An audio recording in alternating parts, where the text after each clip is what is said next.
Karma to Christ ministries आपका स्वागत करती है।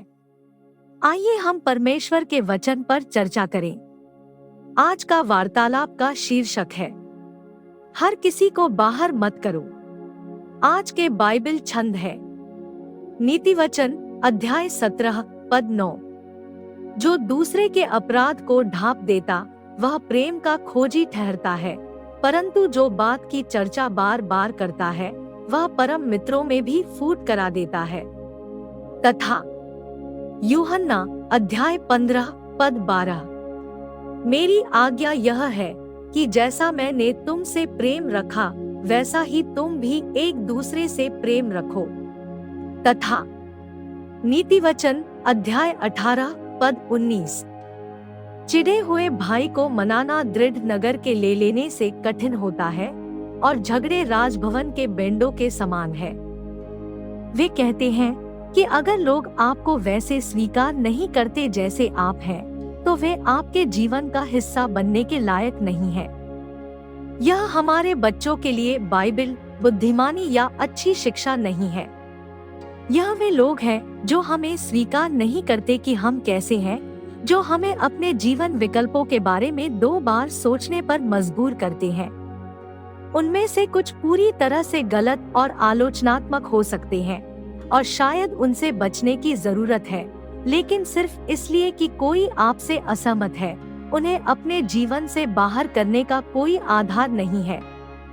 यदि आप शराबी हैं, पार्टी करने वाले हैं, आलसी हैं, असभ्य हैं, कामचोर हैं, अपने स्वास्थ्य का ख्याल नहीं रखते हैं और गंभीर रूप से अधिक वजन वाले हैं, अपनी पढ़ाई और भविष्य के करियर के बारे में गंभीर नहीं हैं, असंवेदनशील जोकर हैं, अपने माता पिता या परिवार की जरूरतों की जिम्मेदारी नहीं लेते हैं, तो पोशाक पहने बहुत मोहक, कानाफूसी आदि। फिर आपको इन मुद्दों को अपने ध्यान में लाने के लिए किसी की गंभीर आवश्यकता है। यदि ईसा मसीह ने उन सभी को काट दिया होता जो उनसे असहमत थे, तो हम में से किसी को भी ईश्वर के प्रेम और क्षमा को महसूस करने का मौका नहीं मिला होता। याद रखें कि क्रूस पर उन्होंने ईश्वर से उन लोगों को क्षमा करने के लिए कहा जो उनके द्वारा किए जा रहे कार्यों से सहमत नहीं थे या समझ नहीं रहे थे। उसने उन लोगों का पीछा नहीं किया जिन्होंने उसे अस्वीकार कर दिया था, लेकिन उसने उनका नाश भी नहीं किया और उन्हें अनंत काल के लिए नरक में दोषी नहीं ठहराया। जिस तरह आप दूसरों का न्याय करते हैं, उसी तरह परमेश्वर आपका न्याय करता है। यदि आप पहले दयालु होंगे और दूसरों को क्षमा करेंगे तो परमेश्वर आप पर दया दिखाएंगे।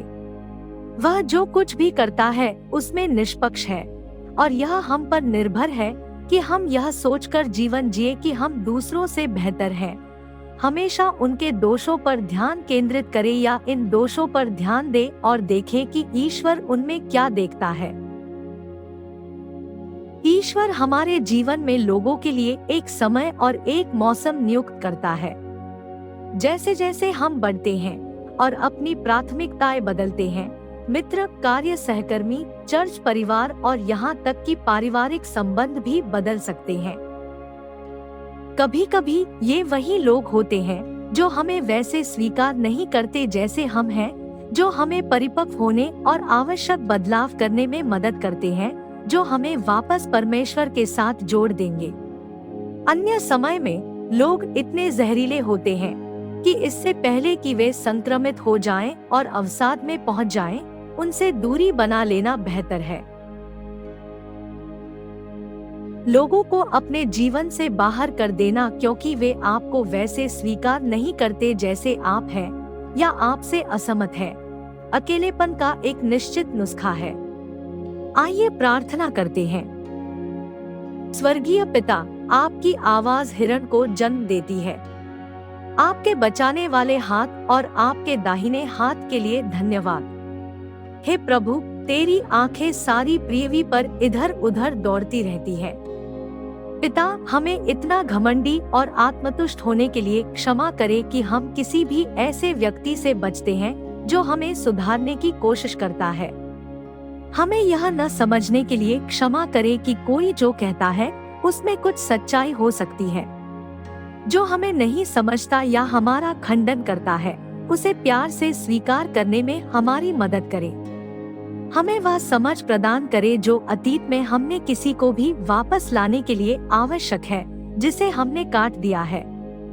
हम घोषणा करते हैं कि हम आपके प्यार को बढ़ावा देंगे और हमारे निकट संपर्क में रहने वालों के अपराधों को नजरअंदाज करेंगे। हम हर किसी से वैसे ही प्यार करना चाहते हैं जैसे आपने हमसे किया है। हम यीशु के शक्तिशाली नाम में मांगते हैं, आमीन।